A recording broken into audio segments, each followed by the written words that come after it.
LaPraz.57, man. Y'all ready? Yo, it's the end of the week. I'm here to wrap it up right. Talking about game and sports and maybe life. I ain't decide yet, so tune in to the show. Guest appearances? I don't really know. I'm the Paris. I'm here to do it my way. Click, clap, bang on any troll, so don't press play. A new series. I'm wrapping up the week, so comment on the subjects being given or don't speak. Weekly wrap up. It's the weekly wrap up. Yo, what's good, people? I'm your boy Authentic973. I'm your boy LaPraz.57, and I'm back with another episode of the weekly wrap up. Got some Call of Duty Advanced Warfare gameplay for you guys today. Running with the usual suspect, my man KSpadeTheProspect. We out here trying to see if we can lay the murder game down. Got a little bit of gaming news to report on this week. Got a lot of sporting news to talk about. A lot of big things happening in sports this past week right here, But with that being said, sit back, relax, put your seat and recline. Let's get into the wrap up. For starters, I want to start off by saying congratulations to Coach K, the head basketball coach for the Duke Blue Devils. He becomes the first Division I men's coach to reach 1,000 wins. I think his 1,000th win came against the St. John's men's basketball team. So I want to say congratulations to him. He's definitely been one of the best head coaches, not just in college basketball, because he coaches Team USA now for the Olympics. And I mean, he's one of those guys that know how to deal with different type of personalities. Recruit different type of kids. And I mean, he's definitely going down in history as one of the best basketball coaches of all time. So congratulations to Coach K. I'm really not a fan of Duke. I hate Duke. I'm a North Carolina fan. I like Florida State, basketball team as well.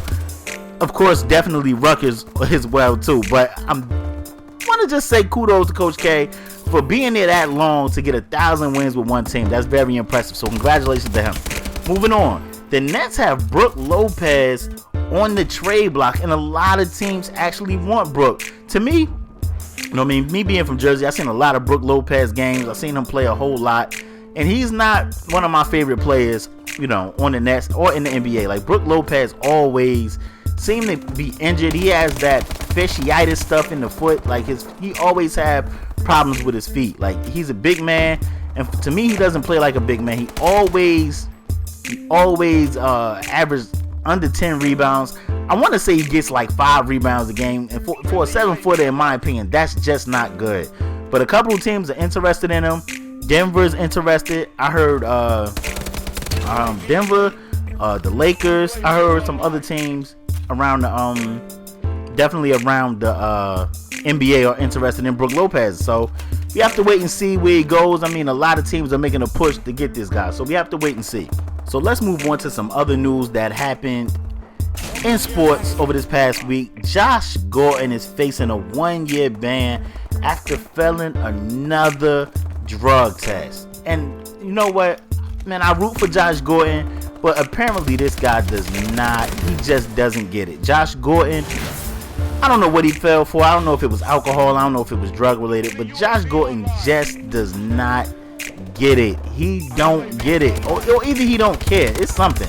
I don't know what the problem is, but Josh Gordon is facing a 1-year ban, and I mean, he might end up being kicked out the NFL for good. And the funny thing is, people say marijuana is not a big deal and it should be legalized and all that, and that's neither here nor there. I ain't here to debate that, because how you feel about it is how you feel about it. But what I want to say is, it's illegal right now in the league, and for you to keep jeopardizing your career, you either gotta be a dummy or you just don't care. And either way, it's just not smart. I mean, and I really like Josh Gordon. He has tremendous talent, but for whatever reason, he just does not get it. He won't get it together, and it's really going to jeopardize his career. We have to wait and see how this plays out. Moving on. Pete Carroll said that he's going to sit down and talk to Marshawn Lynch about the gesture that he, when he scores a touchdown, the little gesture he do. I ain't going to say what it is, but y'all know what I'm talking about, because the NFL said that they will penalize the Seahawks 15 yards if Marshawn Lynch does that in the Super Bowl. 15-yard penalties if Marshawn Lynch do that in the Super Bowl, which could hurt the Seahawks. So we have to wait and see if Marshawn Lynch scores a touchdown, they said every time he do it too. Like, so if Marshawn Lynch just go beast mode and score 2-3 touchdowns and does it, it's going to be a 15-yard penalty for each time he does it. So hopefully Marshawn Lynch will put the team above himself, which I love Marshawn Lynch. I love the way he run the ball. I love the way he play. He's amazing. But this is the Super Bowl, and he gotta get it together for this game. Moving forward, Brandon Jennings is out for the season with a ruptured torn Achilles, and that's gonna hurt.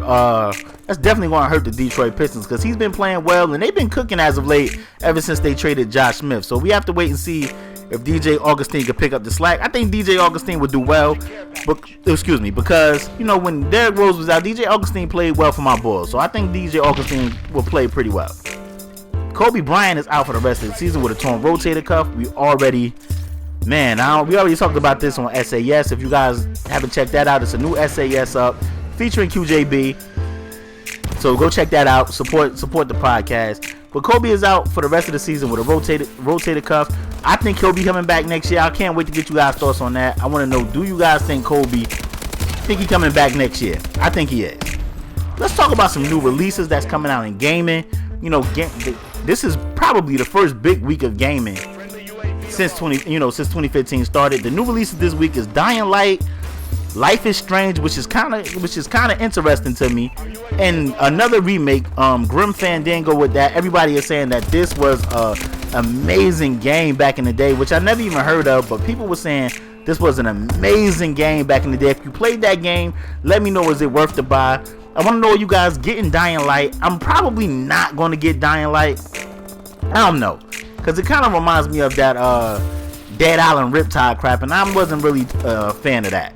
Last but not least, PAX South 2015 is happening right now. If you guys haven't seen, they showing a bunch of games, a bunch of trailers for some games. They showing Borderlands. They remaking Borderlands. They showing Borderlands co-op at PAX. Some other games they showed at PAX. I really want to know if you guys been watching the videos. Let me know which games you guys felt was a good look out there at PAX. PAX is still going on right now, so if you're watching this video and it's past the date where I posted it, let me know. Also, let me know if you guys are getting Dying Light, because I'm kind of torn. I don't know if I'm gonna get it or not. I'm definitely thinking about checking out Life is Strange, because it's very interesting to me.